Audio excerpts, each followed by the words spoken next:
नमस्कार, your money में आपका स्वागत है। मैं हूं कविता थपलियाल। म्यूचुअल फंड्स के डायरेक्ट प्लान लॉन्च हुए अभी 6-7 महीने ही हुए हैं और बड़े निवेशक इसका खूब फायदा उठा रहे हैं। क्रिसिल के रिसर्च के मुताबिक पूरी म्यूचुअल फंड इंडस्ट्री के एसेट अंडर मैनेजमेंट का 25% हिस्सा डायरेक्ट प्लान्स में है। मार्च तिमाही के मुकाबले डायरेक्ट प्लान्स के AUM में 70% का उछाल आया है। मार्च तिमाही तक डायरेक्ट प्लान्स के तहत म्यूचुअल फंड्स का AUM 1,27,000 करोड़ था, जो जून तिमाही में बढ़कर 2,14,000 करोड़ रुपए हो गया है। और डायरेक्ट प्लान्स का 98% हिस्सा डेट ओरिएंटेड म्यूचुअल फंड्स में है, क्योंकि HNIs और दूसरे संस्थागत निवेशक इन स्कीम्स में काफी पैसे डालते हैं। क्रिसिल की रिपोर्ट के मुताबिक डायरेक्ट प्लान में सबसे बड़ा हिस्सा लिक्विड फंड्स का है। मार्च तिमाही के मुकाबले डायरेक्ट प्लान्स के तहत लिक्विड फंड्स का AUM 24,500 करोड़ रुपए बढ़ा है और जून तिमाही में डायरेक्ट प्लान वाले लिक्विड फंड्स का asset under management 1 lakh crore रुपए के पार पहुंच गया है। तो डायरेक्ट प्लान को समझते हैं वाइस इन्वेस्ट एडवाइजर्स के CEO हेमंत रुस्तगी से। हेमंत जी, आपका स्वागत है। सबसे पहले तो हमारे व्यूवर्स को आप ये समझाइए, डायरेक्ट प्लान और एक रेगुलर प्लान में फर्क क्या है? देखिए कविता, जैसा आपने कहा, दो प्लान्स हैं, एक रेगुलर प्लान है, एक डायरेक्ट प्लान है। रेगुलर प्लान वो है जहाँ पे पूरे एक्सपेंसेस जो है, देखिए जब आप म्यूचुअल फंड में इन्वेस्ट करते हैं वहाँ पे एक रिकरिंग एक्सपेंसेस या एनुअल एक्सपेंसेस होते हैं, जिसमें बहुत तरह की कॉस्ट इंक्लूडेड होती है। जैसे रजिस्ट्रार एंड ट्रांसफर चार्जेस जो होते हैं, यानी कि जो रजिस्ट्रार जो आपकी क्लाइंट सर्विसिंग को देखते हैं वो है, कस्टोडियन के एक्सपेंसेस हैं, इन्वेस्टर कम्युनिकेशन है, तो बहुत तरह के एक्सपेंसेस हैं। उसमें एक डिस्ट्रीब्यूशन कॉस्ट भी होती है। वो डिस्ट्रीब्यूशन कॉस्ट क्या है कि जो एडवाइजर्स या जो एजेंट्स जो मोबिलाइज करते हैं पैसा, उनको जो कमीशन दिया जाता है वो भी इन एक्सपेंसेस के अंदर आता है। तो रेगुलर प्लान जो है उसके अंदर ये सारे के सारे एक्सपेंसेस आते हैं। जो डायरेक्ट प्लान है, जैसा कि नाम से जाहिर है, डायरेक्ट प्लान मतलब आप किसी भी एडवाइजर की आप सेवा नहीं ले रहे हैं, वहाँ पे आप डायरेक्टली इन्वेस्ट कर रहे हैं। क्योंकि सेबी ने कहा कि अगर आप डायरेक्टली इन्वेस्ट म्यूचुअल फंड के पास जा रहे हैं तो आपको जो डिस्ट्रीब्यूशन कॉस्ट है वो आपको नहीं लगनी चाहिए। तो उस हिसाब से डायरेक्ट और रेगुलर प्लान में फ़र्क सिर्फ इतना है, एक्सपेंसेस दोनों में है, लेकिन जो डिस्ट्रीब्यूशन कॉस्ट है वो डायरेक्ट प्लान में नहीं होती है। इसका मतलब क्या है, हो सकता है कि मान लीजिए जो रेगुलर प्लान है उसका एक्सपेंसेस हो 2.25% और जो डायरेक्ट प्लान है उसका एक्सपेंसेस हो 1.65%, तो 50 या 60 पैसे का और बेसिस पॉइंट का फर्क जनरली, ये मैं बात कर रहा हूँ इक्विटी फंड वगैरह की या डेट फंड्स की। लेकिन जो लिक्विड फंड है, अल्ट्रा शॉर्ट टर्म फंड है, वहाँ पे शायद 10 बेसिस पॉइंट या 15 बेसिस पॉइंट मैक्सिमम, उतना फर्क आपको उन दोनों में मिलेगा। तो ये दोनों में फर्क है। तो यहाँ पे एक डिस्ट्रीब्यूशन कॉस्ट का ही एंगल आपने बताया है, लेकिन अगर मैं फायदों की बात करूँ तो डायरेक्ट प्लान्स के फायदे क्या हैं? देखिए, फायदा सीधा सा है कि अगर आप रेगुलर प्लान में जाते हैं, जैसे मैंने कहा, मान लीजिए वहाँ पे 2.25% देते हैं। अगर आप डायरेक्ट प्लान के थ्रू जाते हैं तो आप 1.6 या 1.65 दे रहे हैं। तो स्ट्रेट अवे अगर हम दोनों को कंपेरिजन करें एक्सपेंसेस के हिसाब से तो आपकी बचत हो रही है। 0.65 आपको एक्सपेंसेस कम देना पड़ रहा है, क्योंकि आप खर्चा कम कर रहे हैं। तो जाहिर सी बात है आपकी जो रिटर्न है वो भी आपको थोड़ी ज्यादा मिलेगी। बिल्कुल, रिटर्न पर ही आ रही थी मैं। रिटर्न समझाइए किस तरह के होते हैं एक रेगुलर प्लान के मुकाबले? देखिए, जैसा मैंने कहा कि मान लीजिए जैसे जो NAV जो म्यूचुअल फंड अनाउंस करते हैं उसके अंदर से एक्सपेंसेस निकल जाते हैं। वो पोस्ट एक्सपेंसेस जो है वो NAV आपको दिखने को मिलती है। अगर आप डायरेक्ट प्लान और एक रेगुलर प्लान की NAV आज देखें इक्विटी फंड या डेट फंड या लिक्विड फंड में, तो आपको दोनों में फर्क नजर आएगा। वो फर्क जो है मेनली बिकॉज ऑफ एक्सपेंसेस है, बाकी कोई फर्क नहीं है। दोनों का पोर्टफोलियो सेम है, फंड मैनेजर सेम है, सब कुछ वही है। सिर्फ क्योंकि आपके एक्सपेंसेस वहाँ पे कम है, और जैसा मैंने कहा हर कैटेगरी के एक्सपेंसेस में फ़र्क है। लिक्विड फंड में बहुत कम फ़र्क होगा, डेट में थोड़ा ज़्यादा होगा, इक्विटी में और थोड़ा ज़्यादा होगा। वो फ़र्क आपको आपकी रिटर्न में दिखेगा। मान लीजिए हो सकता है कि 1 साल का अगर हम रिटर्न देखें, अभी तो वैसे 6 महीने के करीब हुए हैं इसको करीब, तो मान लीजिए अगर आपने 6 महीने का रिटर्न देखा तो आपको रेगुलर प्लान में मान लीजिए रिटर्न मिला 5%, तो हो सकता है आपको डायरेक्ट प्लान में जो है 5.6 का रिटर्न मिले। तो वो जो 60 बेसिस पॉइंट का जो फर्क है वो सिर्फ इसलिए है क्योंकि आपने किसी भी एडवाइजर के थ्रू इन्वेस्ट नहीं किया, डायरेक्टली इन्वेस्ट किया, आपको एक्सपेंसेस कम लगे, उसका फायदा आपको बिल्कुल। तो यहाँ पे सीधे तौर से जो डिस्ट्रीब्यूशन कॉस्ट है उसकी आपकी बचत हो जाती है। लेकिन हेमंत जी, यहाँ पे ये समझना बहुत जरूरी है कि डिस्ट्रीब्यूशन कॉस्ट नहीं है, रिटर्न भी यहाँ पर आपको अच्छा मिलता है डायरेक्ट प्लान में। तो जैसे कि क्रिसिल की रिपोर्ट में निकला है कि बड़े संस्थागत निवेशक ही ज्यादा डायरेक्ट प्लान में दिलचस्पी फिलहाल दिखा रहे हैं। रिटेल निवेशक, एक आम निवेशक क्यों दूर है डायरेक्ट प्लान से? देखिए, इसके दो कारण है। पहले समझते हैं कि इंस्टीट्यूशनल इन्वेस्टर, जो बड़े इन्वेस्टर हैं, वो क्यों आए। जैसे आपने बात की लिक्विड फंड या अल्ट्रा शॉर्ट टर्म फंड है, ये फंड का ऑब्जेक्टिव क्या है? आप शॉर्ट टर्म की जो पार्किंग ऑफ फंड्स बोलते हैं, ये बेसिकली एक इन्वेस्टमेंट ऑप्शन है, लेकिन सिर्फ शॉर्ट टर्म पार्किंग के लिए। अब बड़े बड़े जो इन्वेस्टर्स हैं, मान लीजिए बैंक हैं या जो कॉर्पोरेट्स हैं, या चैरिटेबल इंस्टीट्यूशंस हैं, जो बड़े बड़े इन्वेस्टर्स हैं, नॉन इंस्टीट्यूशनल इन्वेस्टर्स जिनको आप बोलते हैं, वो जो हैं, वो जितने भी इन्वेस्टर हैं यहाँ पे इंस्टीट्यूशनल, वो शॉर्ट टर्म के लिए पार्किंग करते हैं। अब वहाँ पे आपको बहुत ज़्यादा सोचने की ज़रूरत नहीं है। अगर आप सारे जितने भी पोर्टफोलियोज़ हैं, जितने भी रिटर्न हैं, आप अगर उनको देखें, कंपेयर करें, तो बहुत ज़्यादा फ़र्क नहीं है। तो एज ए इंस्टीट्यूशनल इन्वेस्टर, अगर आप बैंक है, मान लीजिए आपके पास ट्रेजरी डिपार्टमेंट है, आपके पास लोग हैं जो ये आपका काम कर सकते हैं, और क्योंकि आप डायरेक्ट प्लान ले रहे हैं, क्योंकि आप बड़ी बड़ी इन्वेस्टमेंट करते हैं, तो 10 बेसिस पॉइंट 15 बेसिस पॉइंट से भी आपको काफ़ी फ़ायदा हो जाता है। जहाँ तक रिटेल इन्वेस्टर का सवाल है, देखिए हम हमेशा बात करते हैं कि म्यूचुअल फंड एक बहुत ही सिंपल ऑप्शन है। हाँ। उसमें कोई शक नहीं है। उनमें इन्वेस्ट करना कोई हमेशा सिंपल नहीं है। उसका कारण क्या है? सैकड़ों स्कीम है, हंड्रेड्स ऑफ स्कीम्स, चाहे वो इक्विटी हो, चाहे वो डेट। अब डेट की अगर आप बात करें, डेट सपोज टू भी बहुत सिंपल एक ऑप्शन होनी चाहिए, लेकिन वहाँ पे देखिए लिक्विड फंड है, अल्ट्रा शॉर्ट टर्म फंड है, शॉर्ट टर्म फंड है, फिर इनकम फंड्स हैं, उसमें भी अलग अलग स्ट्रैटेजी वाले फंड है। कोई अक्रूवल फंड है, कोई ड्यूरेशन फंड है, ठीक है। उसके बाद फिर एफएमपीज हैं, और उसके बाद हाइब्रिड फंड्स हैं। बहुत तरह की ऑप्शन है, और हर कैटेगरी में अगर आप कंपेयर करेंगे परफॉर्मेंस का, बहुत ज़्यादा फर्क मिलेगा। हर एक का रिस्क रिवॉर्ड जो पैटर्न है वो अलग है। इक्विटी फंड की अगर हम बात करें, अब इक्विटी फंड एक एसेट क्लास है, उसके अंदर आप देखिए डाइवर्सिफाइड फंड है, लार्ज कैप फंड है, मिड कैप फंड है, मल्टी कैप फंड है, फ्लेक्सी कैप फंड है, बहुत तरह की वैरायटी है। उसके अंदर भी परफॉर्मेंस है। मैं आपको बता दूं, कभी कभी आप देखेंगे सिमिलर कैटेगरी में रिटर्न में टॉप परफॉर्मिंग फंड और जो लोएस्ट परफॉर्मिंग फंड जो है उस कैटेगरी के अंदर, कभी कभी आपको 15% का फर्क नजर आएगा। तो एज एन इन्वेस्टर आपको ये देखना है कि अगर आपको लगता है कि आप मार्केट को समझते हैं, आप अपनी ज़रूरत को समझते हैं, आप म्यूचुअल फंड को समझते हैं, और आप जितनी भी सर्विस रिक्वायरमेंट है अपनी तरफ से कंप्लीट कर सकते हैं, तो डेफिनेटली आप जा सकते हैं डायरेक्ट में। लेकिन अगर आपको वो समझ नहीं है, और अगर आप सिर्फ 50 या 60 बेसिस पॉइंट को बचाने के लिए जा रहे हैं, मुझे लगता है उसमें आपको काफ़ी नुकसान भी हो सकता है। क्योंकि देखिए, जब हम एडवाइज़र की बात करते हैं, जो एडवाइस आपको मिलती है, हर चीज़ को आप क्वांटिफाई नहीं कर पाते। बिल्कुल। आपको डाइवर्सिफिकेशन का क्या फ़ायदा हुआ, हमेशा आप क्वांटिफाई नहीं कर सकते। एसेट एलोकेशन जो आपके एडवाइजर ने करके दिया, उसका क्या फ़ायदा हुआ, उसको आप क्वांटिफाई नहीं कर पाएंगे। तो हर चीज़ को आप क्वांटिफाई नहीं कर सकते। या ऐसे समय में जब आप बहुत विचलित हैं, आपको लगता है कि अभी कुछ करना चाहिए या निकल जाना चाहिए, आपके एडवाइजर ने आपको रोका कि नहीं, देखिए ये बिल्कुल सही डिसीजन नहीं है, लॉन्ग टर्म इन्वेस्टर हैं आप, बने रहिए इसमें, उसका जो आपको फायदा हुआ उसको आप कैसे क्वांटिफाई करेंगे? तो अब ये जो 50 या 60 बेसिस पॉइंट का जो फायदा हुआ आपको, उसके सामने जो आपके एडवाइजर ने आपको जो बेनिफिट दिए या जो एडवाइस दी, उसको आप कंपेयर नहीं कर सकते। तो मुझे लगता है अगर आप, जैसा मैंने पहले कहा, आपको लगता है कि आप डिसीजन ले सकते हैं, अगर आपको पूरी समझ है, आप जानते हैं हर तरह के फंड को, साथ ही अपनी रिक्वायरमेंट भी आपको ध्यान में रखनी है, वो भी एक बहुत बड़ा क्राइटेरिया होगा जब भी आप एक डायरेक्ट प्लान लें। लेकिन अब ये समझना चाहेंगे आपसे कि निवेश करने के तरीके क्या हैं? देखिए, निवेश करने के तरीके जैसा मैंने कहा, एक तो ये है कि आप खुद डिसाइड कर लीजिए आपको क्या इन्वेस्ट करना है, या आप किसी एडवाइजर के थ्रू चले जाइए। वो तो हो गया शुरुआत में कि आपको एडवाइस चाहिए या नहीं चाहिए। खरीदते कैसे खरीदेंगे हम? देखिए, एक होता है ट्रेडिशनल तरीका, यानी क्या किया आपने, एप्लीकेशन फॉर्म भरा, ठीक है, चेक के साथ आपने सबमिट किया, आपको एक फोलियो जनरेट हुआ, उसके बाद जब भी आपको इन्वेस्ट करना है उसी फोलियो में आप इन्वेस्ट कर सकते हैं, या उसी म्यूचुअल फंड के किसी दूसरे फंड में अगर आपको इन्वेस्ट करना है तो वही सेम म्यूचुअल फंड आप जो फिर सेम फोलियो नंबर है उसको आप यूज कर सकते हैं। एक तो हो गया ट्रेडिशनल तरीका, दूसरा होता है ऑनलाइन इन्वेस्टमेंट कर सकते हैं। आप म्यूचुअल फंड की वेबसाइट पे चले जाइए, वहाँ पे आप ऑनलाइन इन्वेस्ट कर सकते हैं, या बहुत सारे पोर्टल्स हैं। डायरेक्ट प्लान में किस तरह से निवेश किया जाए? डायरेक्ट तो आप, जैसा मैंने कहा, आप एप्लीकेशन फॉर्म भी ले सकते हैं। अगर आपकी एप्लीकेशन फॉर्म पे किसी ब्रोकर का या एडवाइजर का कोड नहीं है तो वो डायरेक्ट प्लान होगी, तो वहाँ पे आपको एक्सपेंसिव नहीं लगेंगे। अगर आप म्यूचुअल फंड की साइट पे जाएं, वहाँ भी आप ऑनलाइन अगर इन्वेस्ट करना चाहें तो भी कर सकते हैं, क्योंकि वहाँ पे आपके कोई किसी एडवाइजर का कोड नहीं होगा। वहाँ पे जो एक्सपेंसेस है, डिस्ट्रीब्यूशन कॉस्ट है, वो आपको नहीं लगेगी, तो भी आप कर सकते हैं। जिस तरीके से आप किसी एडवाइजर के द्वारा इन्वेस्ट कर सकते हैं, वैसे आप डायरेक्ट भी इन्वेस्ट कर सकते हैं। इन्वेस्ट करने के तरीके में कोई ज़्यादा फर्क नहीं है। फर्क सिर्फ इतना है, क्या आपको लगता है आपको एडवाइस की ज़रूरत है या नहीं। कोई खास चीज़ है जो हमें फॉर्म में भरते वक्त ध्यान रखनी चाहिए? नहीं, देखिए, फॉर्म में तो बेसिक इन्फॉर्मेशन है। सबसे इंपॉर्टेंट डिसीजन तो ये है कि आपको पहले किस एसेट क्लास में इन्वेस्ट करना है, कौन से फंड में इन्वेस्ट करना चाहिए।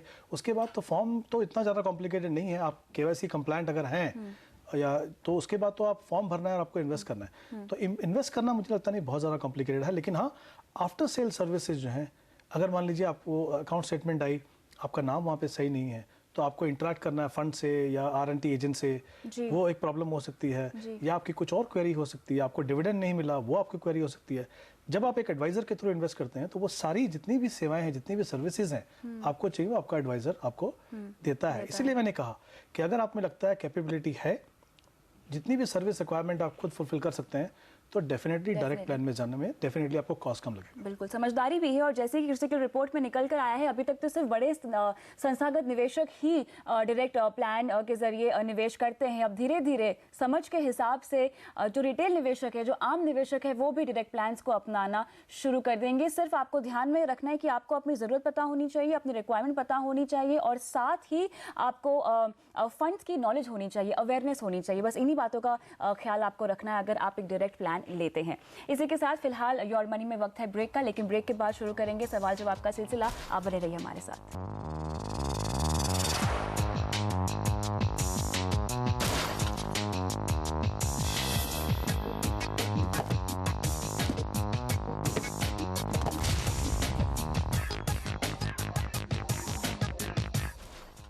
योर मनी में आपका फिर से स्वागत है और सवालों के जवाब आज दे रहे हैं हेमंत रुस्तेगी। तो चलिए शुरुआत करते हैं पहले दर्शक के साथ। नासिक से कोमल हमारे साथ फोन लाइन पे जुड़ी हुई है। नमस्कार कोमल, सवाल पूछें। Good evening madam. हाँ जी। एक्चुअली मुझे कंफ्यूजन है म्यूचुअल फंड इन्वेस्टमेंट पे। मैं आपका प्रोग्राम रेगुलरली देखता हूँ, तो उसमें बताया गया था 3 years बिफोर कि Reliance regular saving is a good fund. जी। So I have started the SIP in that, as well as ESP BlackRock Equity regular fund. ठीक है। तो उसमें भी SIP स्टार्ट किया है 3 years बिफोर। ठीक है, ठीक है। तो अभी एक्चुअली जब मैं देखता हूँ तो अदर एक्सपर्ट जो है वो कहते हैं कि this scheme is not performing well, switch to other fund. That thing actually I am not understanding and I want comment on that from. जरूर हम आपके सवाल का जवाब यहाँ पर देंगे। तो हेमंत जी, जैसे कि हम पहले भी चर्चा कर रहे थे, यहाँ पे फंड परफॉर्मेंसेस को लेकर या तो आप में खुद में अवेयरनेस होनी चाहिए कि आपका फंड किस तरह परफॉर्म कर रहा है, उसके बाद आप ले सकते हैं कोई भी निर्णय अगर आपको चेंज करना है तो। लेकिन यहाँ पर जो फिलहाल कोमल की समस्या है, 3 साल पहले उन्होंने SIP के जरिए निवेश तो किया है, लेकिन अब जैसे कि ये शो देखते हैं और बता रहे हैं कि हम सलाह देते हैं कि फंड परफॉर्म नहीं कर रहा है तो आप निकल जाएं। इस सिनेरियो में कोमल को आप क्या सलाह देंगे? किस तरह से एक तो अपने फंड को ट्रैक करना चाहिए और अब इन्हें क्या करना चाहिए इन फंड्स को लेकर? देखिए कविता, यहाँ पे दो इंपॉर्टेंट फैक्टर्स हैं यहाँ पे। यूजुअली इन्वेस्टर्स का क्या रिएक्शन होता है जब हम परफॉर्मेंस की बात करते हैं? एक तो जैसा कोमल ने कहा कि अगर वो 10 साल के लिए इन्वेस्ट कर रहे हैं, 3-4 साल में अगर परफॉर्मेंस अच्छी नहीं है तो क्या फर्क पड़ता है, आगे जाके परफॉर्मेंस करेगा। दूसरी तरफ ऐसे इन्वेस्टर हैं जिनको बहुत जल्दी बेचैनी होती है, वो 6 महीने के बाद अगर परफॉर्मेंस अच्छी नहीं है तो फंड से निकलना चाहते हैं। दोनों के दोनों अप्रोच सही नहीं है। हमें ये समझना है कि जब हम इक्विटी की बात करें, इन्होंने कहा ये इक्विटी में SIP के द्वारा इन्वेस्ट कर रहे हैं, तो ऑब्वियसली पहला स्टेप क्या है, आप अपनी एसेट एलोकेशन बनाते हैं कि भाई कितना पैसा इक्विटी में जाएगा, कितना पैसा डेट में जाएगा, कितना पैसा गोल्ड में जाएगा। उसके बाद आप फंड सिलेक्शन करते हैं, किस तरह का फंड चुना जाए, फिर उसके बाद मॉनिटरिंग आता है। तो पहला स्टेप क्योंकि एसेट एलोकेशन है, इसका मतलब क्या है कि आपकी जो कमिटमेंट है इन्वेस्ट करने की 10 साल या 15 साल जो भी आपका टाइम होराइजन है वो इक्विटी से है, किसी फंड से नहीं। तो पहले तो ये हर इन्वेस्टर को मेरे को लगता है समझने की जरूरत है कि जब आप इक्विटी में इन्वेस्ट करते हैं, हम बात करते हैं लॉन्ग टर्म की, तो हम बात कर रहे हैं equity as an asset class. इसका मतलब ये नहीं कि अगर आपने A या B फंड से शुरुआत की 10 साल पहले तो 10 साल तक उसी फंड में बने रहिए, चाहे वो परफॉर्म करे कि नहीं करे, वो भी नहीं करना है। और ये भी नहीं करना है कि आप अच्छे फंड में हैं और 6 महीने उसने परफॉर्म नहीं किया तो फटाक से वहां से निकल गए, वो भी नहीं करना है। पहली बात तो हर इन्वेस्टर को यहाँ पे ये समझना है, एसेट एलोकेशन देखिए और अपना टाइम होराइजन पकड़ के चलिए यहाँ पे। अब ये इशू है कि पता कैसे चले आपको परफॉर्मेंस अच्छी है कि नहीं। देखिए हर फंड का एक बेंचमार्क रहता है। किसी इक्विटी फंड का बेंचमार्क हो सकता है BSE सेंसेक्स या BSE 100, किसी का CNX 50 या 100। ये बेंचमार्क से कंपेयर कीजिए। उसके लिए आपको बहुत ज़्यादा मेहनत नहीं करनी है। किसी भी म्यूचुअल फंड की साइट पे चले जाइए, किसी पोर्टल पे चले जाइए, फंड की जो फैक्ट शीट हर महीने प्रिंट होती है वहाँ पे आपको कंपैरिजन मिल जाएगा। तो अगर आपके फंड ने कंसिस्टेंटली बेंचमार्क को आउट परफॉर्म किया है तो आप मान सकते हैं कि ये फंड अच्छा है। दूसरा कंपैरिजन जो मुझे लगता है ज़्यादा इंपॉर्टेंट है उससे, इसी आपके जिस कैटेगरी को बिलोंग करता है, इस कैटेगरी के जो दूसरे फंड हैं उसकी एवरेज से उसको कंपेयर कीजिए। मैं एवरेज की बात कर रहा हूँ, मैं टॉप परफॉर्मिंग फंड की बात नहीं कर रहा हूँ, क्योंकि हर 6 महीने में हर कैटेगरी में टॉप परफॉर्मिंग फंड बदलते रहेंगे। अगर आप उसको चेज करेंगे तो हर 6 महीने अपना पोर्टफोलियो आप बदलते रहेंगे, बदलना पड़ेगा जी। उनकी एवरेज ले लीजिए। तो मान लीजिए जो आपका फंड का जो बेंचमार्क है उनका रिटर्न एनुअलाइज 8% है, आपके फंड ने रिटर्न दिया 9%, तो आपको लगेगा आपके फंड ने बहुत अच्छा काम किया। लेकिन जब आप उसी फंड की, उसी कैटेगरी के दूसरे फंड की एवरेज से कंपेयर करेंगे तो पता चला वहां पे एवरेज है 12%। इसका मतलब आपके जो पीयर ग्रुप के मुकाबले में आपके फंड ने अंडर परफॉर्म किया है। ये आपको सही बताएगा किस तरीके से आपका फंड परफॉर्म कर रहा है। पर जैसा मैंने कहा, ऐसा नहीं कि 6 महीने के बाद ही आप उसको फंड को निकाल दें, क्योंकि अच्छे से अच्छे फंड जो हैं, अच्छे से जो फंड मैनेजर हैं, वो ऐसे पीरियड से गुजरेंगे जहाँ पे उनकी परफॉर्मेंस अच्छी नहीं होगी। इसलिए जरूरी नहीं है कि वो उनके डिसीजन अच्छे नहीं हो। ऐसा भी हो सकता है कभी कभी जिन सेक्टर्स में वो इन्वेस्टेड हो, शायद उसमें लॉन्ग टर्म पोटेंशियल हो, लेकिन शॉर्ट टर्म में वो वॉलेटाइल हो। तो 6 या महीने 1 साल तक अगर ऐसा पीरियड है तो उसको आप बने रहिए। उससे ज्यादा अगर हो और आपको लग रहा है उसी कैटेगरी में बिना ज्यादा रिस्क लिए आप किसी अच्छे फंड में जाके पैसा बना सकते हैं, तो डेफिनेटली बनाइए। क्योंकि ये मत भूलिए, इक्विटी एक रिस्की एसेट क्लास है। वहाँ पे जब आप अपनी मेहनत का पैसा लगाते हैं तो कोशिश आपको ये करनी चाहिए कि वहाँ पे ज़्यादा से ज़्यादा फायदा आपको क्या मिल सके। नहीं तो आप किसी इंडेक्स फंड में चले जाइए, किसी अच्छे फंड मैनेजर के पास जाने की जरूरत क्या है। फंड को मॉनिटरिंग कीजिए। जैसा मैंने कहा, ये सही तरीका है जिस तरह से आप अपने फंड की परफॉर्मेंस को कंपेयर कर सकते हैं। उसके बाद हेजिटेट मत कीजिए अगर आपको चेंज करना है। मेंटेलिटी कभी कभी क्या होती है कि मैंने अगर 10 रुपए में खरीदा या 12 में खरीदा, जब तक वो रेट नहीं आएगा, जब तक वो एनएवी नहीं आएगा, तब तक हम बदलेंगे नहीं। ऐसा नहीं करना चाहिए। अगर फंड अच्छा नहीं कर रहा है तो बदलने में कोई हिचकिचाहट नहीं होनी चाहिए। लेकिन बहुत जल्दी मत कीजिए, एटलीस्ट 1 या 1.5 साल का समय दीजिए। उसके बाद भी अगर आपको लगे कि फंड अच्छा नहीं कर रहा तो डेफिनेटली चेंज करना चाहिए। अब कोमल को यहाँ पे क्या करना चाहिए? देखिए, मुझे लगता है इन्होंने कहा करीब 11,000 रुपए की शायद ये टोटल इन्वेस्टमेंट कर रहे हैं। तो इनके 2 फंड तो जो एग्जिस्टिंग है वहाँ पे कंटिन्यू कर सकते हैं। ICICI फोकस ब्लू चिप में बने आ सकते हैं, HDFC टॉप 200 में बने आ सकते हैं। और मैं एक फंड चाहूंगा बाकी फंड्स को छोड़ के एक अच्छा मिड कैप फंड अपने पोर्टफोलियो में ले, IDFC प्राइमरी इक्विटी। तो कोमल, मेरी आपको सलाह यह है कि ICICI फोकस ब्लू चिप में आप 4,000 रुपए इन्वेस्ट कीजिए।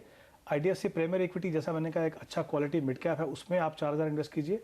और HDFC टॉप 200 जो आपके पोर्टफोलियो में एग्जिस्टिंग है, उसमें आप 3,000 रुपए इन्वेस्ट कीजिए। इस तरह से अपनी आप 11,000 की इन्वेस्टमेंट है उसको कीजिए। बाकी दोनों में से ये निकल सकते हैं। जी हाँ। और इसी के साथ कोमल, अपने फंड्स को ट्रैक करते रहिए, जैसे कि आप शायद कर भी रहे हैं। तो ये बहुत अच्छी क्वालिटी है, ये आपको लगातार करते रहनी चाहिए। और अगर आपको लगे कि आपका फंड परफॉर्म नहीं कर रहा है तो अगेन रिसर्च करके ही आप किसी दूसरे फंड में स्विच कीजिएगा। उम्मीद करते हैं कि आपको अपने सवाल का जवाब यहाँ मिल गया होगा। और फिलहाल योर मनी में वक्त है एक ब्रेक का, लेकिन सवाल जवाब का सिलसिला जारी है। आप बने रहिए हमारे साथ।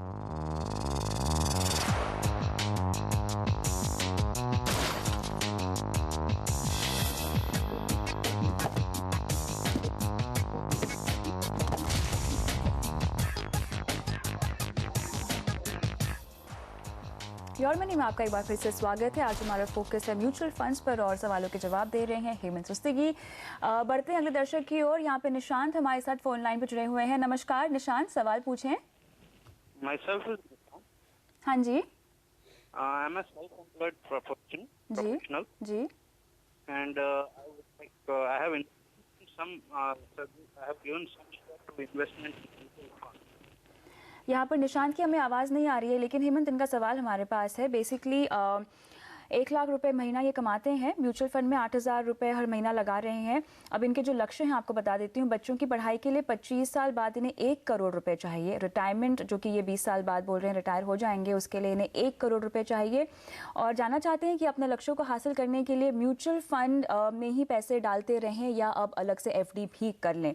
इन्होंने जो पोर्टफोलियो बनाया है उसमें रिलायंस इक्विटी अपॉर्चुनिटी है जिसमें 1,000 रुपए डालते हैं, HDFC बैलेंस्ड में 2,000, ICICI प्रू डिस्कवरी में 3,000 और बिरला सन लाइफ इक्विटी में डालते हैं 2,000 रुपए। इनके लक्ष्य को देखते हुए क्या आपको लगता है कि इन्हें अपना निवेश म्यूचुअल फंड में बढ़ाना चाहिए? देखिए कविता, इनके 2 लक्ष्य हैं उन्होंने कहा, चाइल्ड एजुकेशन का और अपने रिटायरमेंट का। इनका जो टाइम होराइजन है, उन्होंने कहा चाइल्ड एजुकेशन के लिए करीब 25 साल और अपने रिटायरमेंट के लिए करीब 20 साल। दोनों के लिए इनका टारगेट है करीब 1 करोड़। क्योंकि 20 से 25 साल का टाइम होराइजन है, एक अच्छे डाइवर्सिफाइड फंड में, ये इक्विटी फंड में इन्वेस्ट कर सकते हैं। क्योंकि इतने लंबे समय के लिए आपको डेफिनेटली ऐसी रिटर्न चाहिए जहाँ पे आप इन्फ्लेशन को बीट कर सकें। और इतने लंबे समय में, स्पेशली जब आप एक डिसिप्लिन तरीके यानी SIP से इन्वेस्ट करते हैं, तो जो भी वॉलिटिलिटी शॉर्ट टर्म में, मीडियम टर्म में आती है, उसका इम्पैक्ट काफ़ी हद तक कम हो जाता है। इनफैक्ट वो आपके फायदे के लिए काम करती है, क्योंकि आप वॉलेटाइल मार्केट में जब इन्वेस्ट करते हैं डिफरेंट लेवल्स पे, तो आपकी जो एवरेज कॉस्ट है वो नीचे चली जाती है। तो इनके लिए बिल्कुल सही स्ट्रैटेजी है कि वह SIP के द्वारा वेल डाइवर्सिफाइड इक्विटी फंड में यहाँ पे इन्वेस्ट करें। इतने लंबे समय के लिए इन्वेस्ट करें तो अगर हम 12% का भी एनुअलाइज रिटर्न यहाँ पे मान के चलें तो करीब जो उनका पहला जो गोल है चाइल्ड एजुकेशन का, उसके लिए करीब उनको 6,000 रुपये इन्वेस्ट करना है और दूसरे गोल अपने रिटायरमेंट के लिए करीब 11,000। तो कुल मिला के निशांत आपको 17,000 रुपये इन्वेस्ट करने हैं। जहाँ तक फंड्स का सवाल है, 2 एग्जिस्टिंग फंड में आप डेफिनेटली अपनी जो इन्वेस्टमेंट है कंटिन्यू कर सकते हैं। ICICI डिस्कवरी फंड है, रिलायंस इक्विटी अपॉर्चुनिटी फंड, ये दोनों में आप अपनी कंटिन्यू इन्वेस्टमेंट करते रहिए। 2 फंड मैं चाहूँगा आप यहाँ पे और ऐड करें जो एग्जिस्टिंग फंड के बजाय। एक ICICI फोकस ब्लू चिप जो एक प्योर लार्ज कैप फंड है, उसको आप देख लीजिए। मुझे लगता है इसका जो ट्रैक रिकॉर्ड है वो काफ़ी अच्छा है, वो आपके लिए बिल्कुल सही रहेगा। और दूसरा जो फंड है वो HDFC इक्विटी फंड।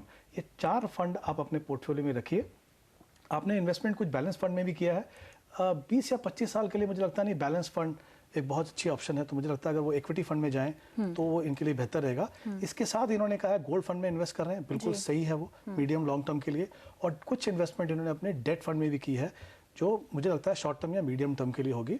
यहाँ पे मैं कहना चाहूँगा थोड़ी वॉलेटिलिटी डेट फंड में देखने को मिली है कुछ समय, तो मैं चाहूँगा निशांत आप उससे अब घबराएं नहीं। मुझे लगता है ये शॉर्ट टर्म नेचर में है, उसमें बने रहे। चलिए, तो यहाँ पे डाइवर्सिफाइड इक्विटी फंड में निवेश करने की सलाह दी जा रही है और निवेश की राशि जो है आप बढ़ा लीजिए। आपको लगभग 17,000 रुपये अब हर महीने निवेश करने हैं।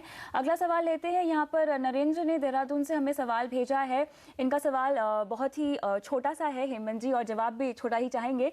6 साल में 25 लाख रुपए चाहते हैं, हर महीने 8,000 रुपए लगा सकते हैं। किस तरह का पोर्टफोलियो आप इन्हें सजेस्ट करेंगे? देखिए, इंपॉर्टेंट फैक्टर यहाँ पे है उनका टाइम होराइजन 6 साल। सिस्टमेटिकली इन्वेस्ट कर रहे हैं, मतलब एवरेज होल्डिंग पीरियड करीब 3 साल का है। इसका मतलब ये है कि बहुत ज़्यादा एग्रेसिव पोर्टफोलियो नहीं बना सकते हैं। तो अगर हम यहाँ 10% का भी रिटर्न मान के चलें इनकी जो ड्यूरेशन है उसके लिए, तो करीब 25 लाख के लिए उनको 25,000 रुपये इन्वेस्ट करने पड़ेंगे। 8,000 जो इन्वेस्ट कर रहे हैं उनसे करीब वो 8 लाख का ही कॉर्पस बना पाएंगे। जहाँ तक फंड का सवाल है, जैसे मैंने कहा, बहुत ज़्यादा एग्रेसिव नहीं होना चाहिए। एक balance fund, ICICI balance fund देख सकते हैं, और एक इक्विटी फंड, बिरला सन लाइफ इक्विटी जो फ्रंटलाइन इक्विटी फंड जो है वो देख सकते हैं। इन दोनों फंड के अंदर अगर ये इन्वेस्टमेंट करें, आधा इन्वेस्टमेंट, तो उनके लिए बिल्कुल सही रहेगा। और बाद में चाहे तो आगे चल के आय के हिसाब से निवेश बढ़ाते भी रहें अपना। देखिए, ये भी है, इनके अलावा भी बहुत सारे गोल होंगे इनको गोल भी अपने डिफाइन करने चाहिए, उस हिसाब से अपनी इन्वेस्टमेंट करेंगे तो सही रहेगा। चलिए, इसी के साथ बहुत बहुत शुक्रिया तमाम सवालों का जवाब देने के लिए। और योर मनी में आज के लिए इतना ही, लेकिन आप बने रहिए CNBC आवाज़ के साथ। नमस्कार।